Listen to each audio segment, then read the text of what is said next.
I'm really excited to introduce you all to two of our greatest members, Ryan, who's our executive director on the FAST board of directors and the executive board, and Alana Newhouse, our new president of FAST.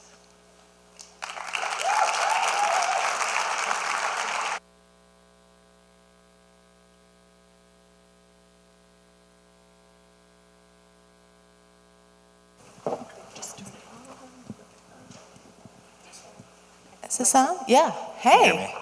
Can you hear me? Hi, everyone. I'm Alana. He's Ryan. I'm really excited to be here with all of you. This is my first summit, and it is an absolute thrill, truly every minute of it. One of the things that I instituted when I took over as president in the fall was a monthly fireside chat. And the idea behind them was that we would be using them as an opportunity to, as a community, engage with whatever issues were of concern to all of you. And I would use this as a chance to bring in experts both from within FAST, our staff, the wider universe of the orbits of amazing people around FAST, but also people from outside of FAST and even outside of AS to answer questions about how we work. It's been great. I really would love for all of you to join us every month on our Zooms. But this month, I have the rare treat of actually being able to see you all in 3D and sit with you, and also to sit with my good friend Ryan. So Ryan is the CEO of CAE, which is a global software and information-driven trading firm addressing the semiconductor market. He's also chairman of the Jacob Family Holdings and serves as director of numerous companies. That seems very impressive. But what does it actually mean? Tell us a little bit about your day job. Yeah, well, I mostly just take orders from my wife day to day. But when I'm not doing that, I think it's helpful to maybe understand the full background. So I'm from Northern California. I haven't met all of you yet, so I'll just say hello kind of from afar. Grew up there and went to UCLA and then went into finance. Worked in private equity for a long period of time. It was mostly late-stage venture capital, focused on software, consumer services, and a little bit of healthcare. I was most recently at a firm called Summit Partners, which is a $35 billion global venture capital firm in Palo Alto, or based in Palo Alto, helping them work on both semiconductors and enterprise software-related investments. So many years ago, I left there and started a little company at the time called CAE, and we were 6 people in Menlo Park, California, next to Stanford University, and wanted to use this new idea of machine learning to build a black box exchange for the semiconductor market, which we later did. So fast forward to today, we're about 400 folks all over the world. We recapitalized the company a number of times, and that created Jacob Family Holdings, which my wife and I use to invest in a broad range of technology and other types of companies, financial services, real estate, limited partner agreements with various funds. So my background, I would say, is mostly helping companies grow, getting involved in the operational processes, and hopefully, making them more successful over time. And when did you join FAST? How did you get involved? So we had a harrowing diagnosis story. I'm sure many of you have as well, and I won't take you all the way through it. But we were fairly quick to get the diagnosis. The failure to thrive and other elements of that were really obvious to us, and that led to our son getting his diagnosis when he was about 2, and I joined the FAST board maybe 6 months later, so March of last year. So this is my second gala and second summit. Okay, so start us at the beginning. Why would a patient advocacy organization like FAST get involved in gestating and building companies? Yeah, I think if you look at the rare disease topography across many different types, what you'll mostly see is that it's quite a gauntlet. So in addition to just the challenges that we've all faced in AS for years, trying to get to the point where there is patentable science that can be potentially commercialized, once you're at that stage, there are numerous challenges. And without talking about AS directly, but just looking at other rare categories, you can observe a lot of problems that come in this process. Unfortunately, if you're in an economic environment like today, as we heard earlier today, there are just naturally resets that happen. Folks run out of money, financing markets are more challenging, equity markets are challenging, of course. And then beyond that, there are things that are exogenous to the science that come along. Like in many cases, you can have M&A events, or the sponsor of the technology may change, or a company may decide that something else is more promising than the program that we most care about. And so I think for an organization of this kind, it's important to be the parent in the room and to be a partner in that process, and to make sure, to the extent we can, that we avoid some of these really natural pitfalls that can come along. With her talk this morning, Allison inaugurated FAST's Roadmap 2.0, but it's not just the science that feels like it's entering a new era. That also feels true for commercialization as well, right? I don't know if it's entering a new era, but I think FAST has a long history of being really thoughtful about what we're doing. I wasn't here in the beginning, in the genesis of FAST, but what I've heard is that we were often told that what we are now seeing and what we've achieved so far would not be possible. And I think had we listened and gone along with that perspective, we wouldn't have the level of hope that we have today. I look at this and say, the value creation chain is pretty simple. In some ways, it's complicated, but it's simple. Fundamentally, we need to fund science, and we need to find the most promising science that's out there. And when we do, it's kind of academic, if you will, unless you can actually take that and translate that into a commercialized product. We are at the point in our maturation as an organization and as a community where we can now look at the work that's being done and say it's likely that there will be more opportunity for that to happen in the future. We have a number of programs that are in development, and I'd expect more of these opportunities to come along. And so we need to be thoughtful about the second stage. How do we partner with the professors properly? How do we get through proof of concept or to an approved IND, whatever that benchmark may be, and then select the right pharma partner or investor group to help us carry this forward in a way that protects the science from some of the natural risk that's out there. And so when we think about our FAST's broad commercialization strategy, how do you envision it, and how do you envision the constituents that we're trying to serve? Yeah, no, I think that's a great question. So I think that as I look at it, our lens at FAST is always, first and foremost, what is right for someone living with AS. We're all parents. We're doing this for free. We're putting our time into this, like you all know. And so we start with that vantage point. And I think the way we look at this particular challenge, we say there's a couple variables and there's a number of constituents that are really important. Firstly, we work with the investigators for years before there's a patentable opportunity, before a new code could ever be created, before we're that far down the road.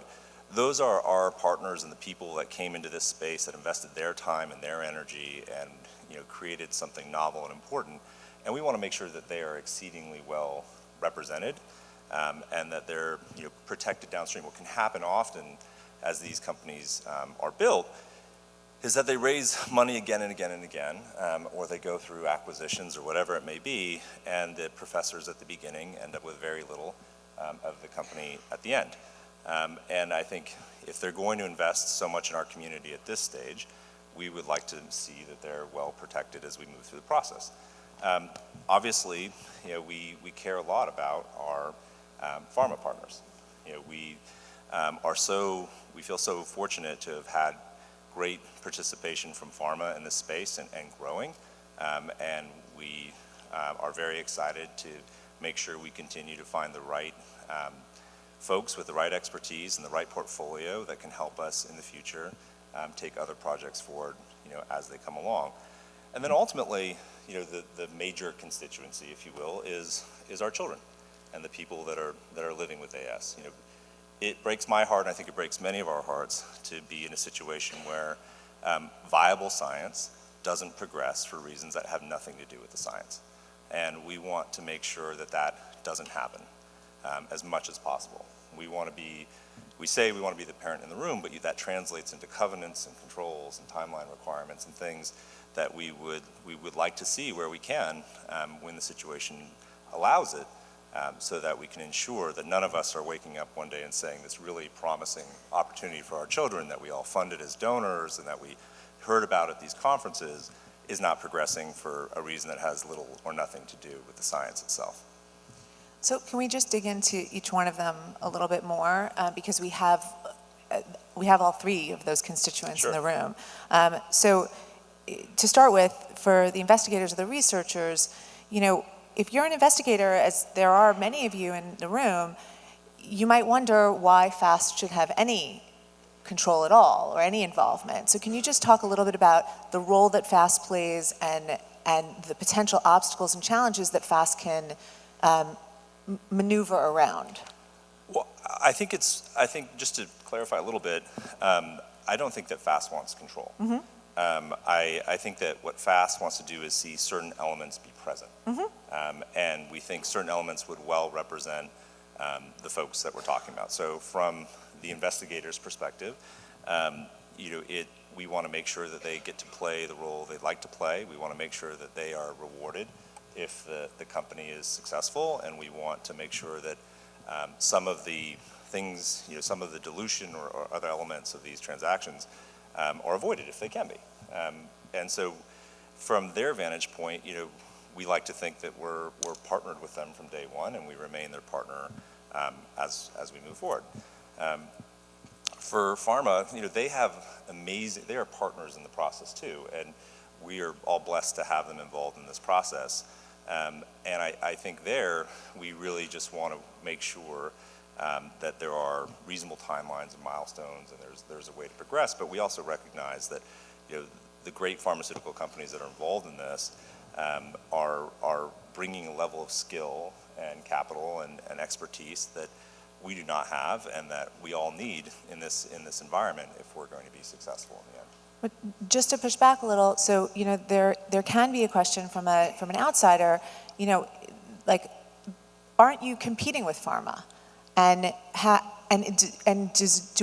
do our investments in some spaces actually prevent us from being able to be supportive of others that might be terrific and effective? I think it's a great question.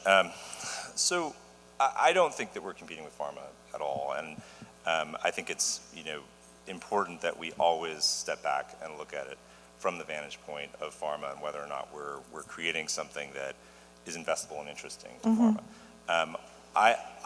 From the degree that I understand the science, what I would say is that it looks like in the long run, this is an environment where we will need multiple pharmaceuticals.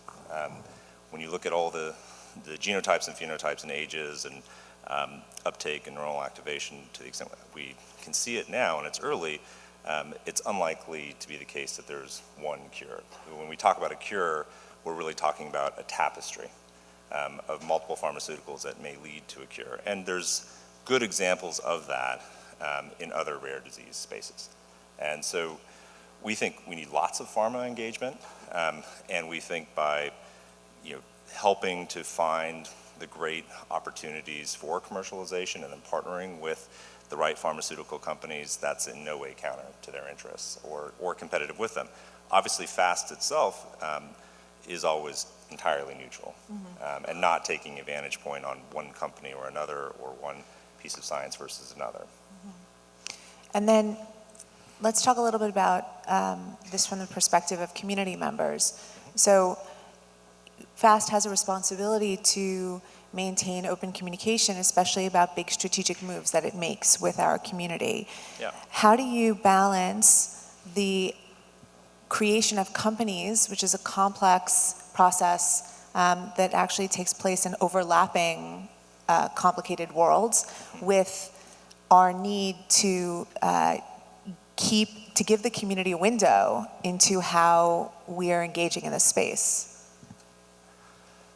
I think that if we could, we would communicate every single thing that we hear the second we hear it, because we're all parents and we're so excited about what's happening, and we would love, if we could, to stand up on a mountain somewhere and scream it all out the second it happens. In reality, when we are thinking about institutional partners or transactions that are confidential or de-risking a particular kind of science, they're often, and later stage if you think about FDA regulations and or SEC regulations and so on, depending on the stage of the company and what it faces, there are right and wrong times, unfortunately, to communicate. We would love to always immediately share everything, but we have to abide by the law and we have to abide by the regulation, and ultimately, we have to do what's right for the community, even if we can't say everything we want to say in that moment. Some of those over communications could actually hurt the businesses or detract from having partners or get in the way of the actual underlying mission, which is to help bring about a cure. Okay, I'm sort of interested in talking a little bit about where we're at most immediately in 2022, at the end of this year. There have been a number of remarks throughout the course of the day and yesterday about the volatility of the market. Yeah. And it would be great, I know I would appreciate a window into how you see the market's effect on fast current programs, but also how you're engaging with it more strategically for the next, I imagine, 2 or 3 years. Yeah. I think that this year is largely thesis confirming, in my perspective. What does that mean? That means that we are of the belief that we want to be a stable funding source for some of these companies or science, and we want to make sure they have the right partners. And when we evaluate the right partners, one of those metrics is their financial stability and their ability to progress the science. And so when we think about it from that vantage point, this year has really kind of called out that dynamic, and I think it's made that work more important. Biotech indices, you can pick your favorite one, they're down directionally 50%. We have really high inflation, consumer spending is slowing. There's a number of different factors that are working against the financing environment. High interest rates will show up in debt costs going up, and we're already seeing a reduction in both private funding on the equity side as well as on the credit side. So what that means at a high level is that the environment is harder this year. But we, as Allison pointed out earlier, are seeing a level of continuation in the FAST programs. And I think when we hear of programs being canceled, we would love, if we had the rights or could, to bring them back and get them to places where they can still progress, because obviously our children are relying on us to do that. So I think this year shows the risks associated with these programs and what can happen after they're in the market a bit or heading into the clinic or through the clinic. And I think it also shows the opportunity to make that better. And how can we protect our programs going forward? It's like anything else. There's a lot of moving pieces to that. It depends on the situation and it depends on the partner. But thematically, at a high level, it's things like making sure that we have certain milestones being achieved over a certain period of time and that we have recourse if that's not happening. And that's not always going to be the case. Some partners will not accept that, or they'll bring certain expertise where we don't have that option. But wherever we can, to the extent we can, we want to make sure that we're picking the right partners and that we're de-risking the science properly, which we hope that we do. And of course, if that is done properly, the platforms themselves are exceedingly attractive or should be exceedingly attractive to pharma and investable and worthwhile. It's interesting. It's not just a tapestry of potential therapeutics. There's also this sort of tapestry. It feels like to me in how each one of these programs gets built. And the notion that we have to shepherd these things so closely and guide them is the thing that I've been most impressed by. But the last thing I wanted to to talk about a little bit and just to ask for your thoughts on. One of the things that struck me when I started getting involved with FAST and with this universe was how frustrating it was that it felt like we had to reinvent every wheel. Like there was nobody else to do anything for our loved ones. We had to find and generate the science. We had to make our own companies. And it felt a little demoralizing, actually, at first. And one of the things that we've talked about is how wrong that view was, actually. And you and I thought you might tell us a little bit about how you see it, because you were the one who started to change my mind about it. Well, I've never seen a group of people work the way the FAST board works.